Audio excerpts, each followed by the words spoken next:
आज हम चर्चा करेंगे चाइना के खिलाफ इंडिया के कुछ मिस्टेक्स के बारे में। ये मिस्टेक्स अगर ना होती तो चाइना के डिप्लोमेसी के तौर पे इंडिया एक अलग लेवल पे रहती। इन मिस्टेक्स में कुछ हिस्टोरिकल है जो 1947 में इंडिपेंडेंट के बाद हुए हैं और मॉडर्न, ये दोनों एरा चर्चा करेंगे। मेरा नाम है ज्योतिर्मय पाल और ज्योतिर्मय टॉक्स यूट्यूब चैनल पे आपका स्वागत है। जितने भी मिस्टेक्स हैं इनमें सबसे कॉमन चीज़ ये है कि अपीजमेंट यानी शांति की अपील। भारत सरकार की यही नीति रही है चाइना के ऊपर कि हमेशा शांति की अपील करते हैं, हमेशा चाइना और इंडिया के रिलेशनशिप में शांति बनाए रहे। ये भारत सरकार की सबसे पहली प्राथमिकता रहती है। पहले अपने डेवलपमेंट पे फोकस करती है और इसी वजह से कुछ गलतियां हैं जिसके वजह से चाइना इंडिया रिलेशनशिप में आज एक अलग मोड़ आया है। 1951 से पहले तिब्बत, जो कि एक इंडिपेंडेंट कंट्री थी, उसको 1951 में चाइना ने अटैक करके अपने साथ शामिल कर लिया था। इंडिया तभी 1947 में इंडिपेंडेंस हासिल की थी, लेकिन क्या इंडिया चाइना के खिलाफ जाके ये कार्रवाई होने पे रोक सकती थी? देखिए, इंडिया 1951 के समय में इतने मिलिट्री पावर में एडवांस नहीं था, इतने आर्म्स भी नहीं थे, इतने आर्मी भी नहीं थे। लेकिन अगर इंडिया चाहती तो तिब्बत के लोगों को आर्म सप्लाई करके उसको ट्रेनिंग देके चाइना के खिलाफ एक मजबूत तौर पे खड़ा कर सकती थी। यहाँ पे बात यह आती है कि इतने सब होने के बाद भी यूएसए यानी कि यूनाइटेड स्टेट्स ऑफ अमेरिका जो ये देखकर भी कुछ भी नहीं करा। इसमें सबसे बड़ी फॉल्ट जो है वो यूएसए की है, क्योंकि यूएसए के पास तभी बहुत सारे आर्म फोर्सेस थे जिसके बलबूते पर वो चाइना के खिलाफ जा सकता था, लेकिन उन्होंने ये काम नहीं किया। अब यहाँ पे सबसे बड़ी गलती ये है कि 1954 में इंडिया ने चाइना जाके एक एग्रीमेंट साइन किया जिसमें ये कहा गया था कि तिब्बत एक ऑटोनोमस पार्ट है चाइना का, ये सोच के कि चाइना कभी अब इंडिया के खिलाफ एग्रेशन नहीं दिखाएगा। तो ये एक बहुत बड़ी गलती थी। फिर 1962 में आपको पता है कि क्या हुआ, एक मैसिव अटैक हुआ लद्दाख बॉर्डर और अरुणाचल के बॉर्डर के ऊपर। और फिर तब के प्राइम मिनिस्टर जवाहरलाल नेहरू भी इंडिया में नहीं थे, तो वो भी आके देखे कि एक मैसिव अटैक था, लेकिन फिर भी चाइना के खिलाफ जाके वार शुरू नहीं किया। इंडिया पहले अपीजमेंट, जो कि शांति की अपील कर रहा था। इंडिया ने ये पहले सोचा ही नहीं कि डिफेंस में इन्वेस्ट करना चाहिए। इंडिपेंडेंट के बाद सभी चाहते थे पहले देश का डेवलपमेंट हो, लेकिन चाइना ने जब लद्दाख बॉर्डर और अरुणाचल बॉर्डर में 1962 में सरप्राइज अटैक किया, तब समझ में आया कि इंडिया को एक स्ट्रॉन्ग आर्म फोर्सेस की ज़रूरत है। चाइना ने जम्मू कश्मीर के लद्दाख के ऊपरी हिस्सों को अपने कब्जे में ले लिया, जिसे हम अक्साई चीन कहते हैं। इस वार में हारने का सबसे बड़ा कारण था कि इंडिया के पास प्रॉपर आर्म फोर्सेस, वेपन्स, ये सब कुछ भी नहीं थे।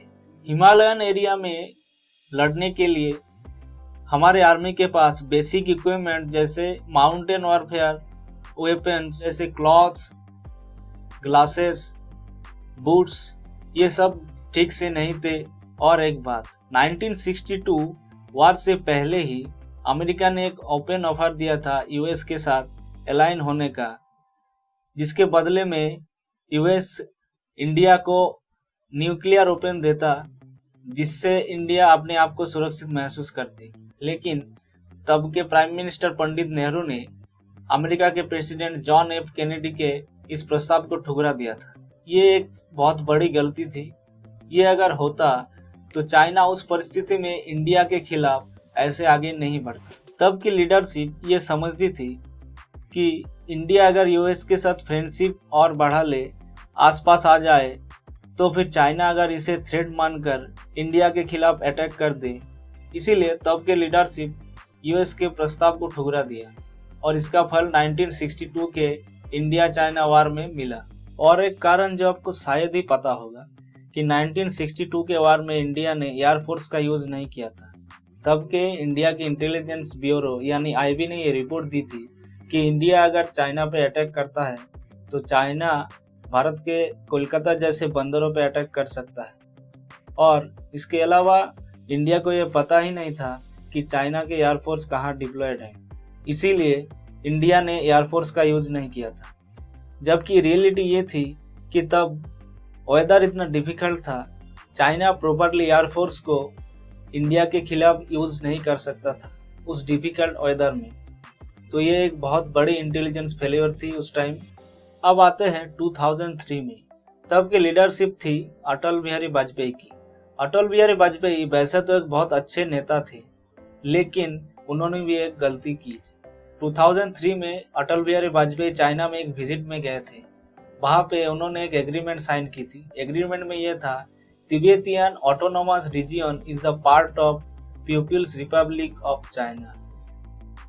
अब ये सवाल उठता है कि अगर यहाँ पे तिब्बतियन ऑटोनोमस रीजन पे एग्रीमेंट किया था 2003 में, तो फिर 1954 का एग्रीमेंट क्या था। अब देखिए 1951 में चाइना ने जब अटैक करके तिब्बत को कब्जा लिया था, तब तिब्बत को उन्होंने बहुत से टुकड़े कर दिए थे। उन टुकड़ों में एक टुकड़ा था तिब्बतियन ऑटोनोमस रीजन। ये छोड़ के बाकी सब टुकड़ों को चाइना के साथ मिला लिया था, लेकिन ये टुकड़ा एक अलग था। मिलियंस ऑफ तिब्बतियन चाइना के रूल के अंदर आ गए थे। 2003 में इंडिया ने Tibetan Autonomous Region agreement sign करके पूरा का पूरा तिब्बत चाइना के भाग में दे दिया था। अब यहाँ पे सवाल भी उठेंगे कि अगर ये इंडिया नहीं मानता तो फिर क्या होता, क्या इंडिया तिब्बत को बचा लेता। अब यहाँ पे बात आती है लिवरेज का। देखिए अरुणाचल प्रदेश का एग्जाम्पल अगर लिए तो फिर चाइना ये मानता है कि Arunachal Pradesh is a part of China, लेकिन क्या वो अरुणाचल प्रदेश को ले सकता है? नहीं, क्योंकि हमारे पास इंडियन आर्मी है, न्यूक्लियर वेपन्स है। लेकिन वो ये भी नहीं कहते कि अरुणाचल प्रदेश आप रख लो। इसका फल ये है कि वर्ल्ड बैंक से जब कोई फंडिंग आता है अरुणाचल प्रदेश के लिए, तब वो इस फंडिंग को रोक सकता है और एक स्ट्रॉन्ग मैसेज दे सकता है इंडिया को कि Arunachal Pradesh is the part of China. ये एक अलग तरह का मामला है। अब आते हैं मॉडर्न एरा पे 2015 में। अगेन हमने कुछ नहीं सीखा हिस्ट्री से। हम हर बार की तरह इस बार भी शांति की अपील करते रहे। चाइना उन आतंकवादियों को सपोर्ट करता है जो इंडिया में अटैक करते हैं। चाइना ने बार बार वीटो करके पाकिस्तानी टेररिस्ट को बचाया है। अब देखिए चाइना ने जब यूएनएससी में कश्मीर इश्यू को उठाया तो इंडिया ने हांगकांग के बारे में कुछ नहीं कहा। अब आपको तो पता ही है हांगकांग में क्या हो रहा है, लेकिन इंडिया ने उस टाइम पे कोई उस तरह का प्रॉपर स्टेटमेंट नहीं दिया था। ये भी एक बहुत बड़ी गलती थी। इसके अलावा यूएस और ऑस्ट्रेलिया ओपनली ये कहते हैं कि कोरोना वायरस की मिस हैंडलिंग हुई है चाइना के द्वारा, लेकिन इंडिया के तरफ से कोई प्रॉपर स्टेटमेंट इस पे नहीं आया है। इंडिया तब तक चुप रहा जब तक गलवान वैली में इंडियन सोल्जर के ऊपर चाइनीज सोल्जर ने अटैक नहीं किया था। इंडिया चाइना के उस फेस ऑफ ने 20 सोल्जर शहीद हो गए थे। अब इंडिया को ये सोचना होगा, चाइना के लिए हम नॉन अलायंस पॉलिसी यूज नहीं कर सकते। इंडिया को कोई प्रॉपर साइड लेना होगा, वो चाहे यूएस हो या फिर कोई और। चाइना के लिए और बहुत कुछ सोचना होगा। इंडिया की फॉरेन डिप्लोमेसी में चाइना के लिए इंडिया चाइना रिलेशनशिप में हिस्ट्री से सीखकर इंडिया को आगे बढ़ना होगा, वरना चाइना का एग्रेशन भारत पे भारी पड़ सकता है। तो ये थे इंडिया के कुछ मिस्टेक्स अगेंस्ट चाइना। वीडियो को यहाँ तक देखने के लिए बहुत बहुत धन्यवाद। अगर वीडियो अच्छा लगा तो एक लाइक कीजिए और चैनल को सब्सक्राइब कीजिए।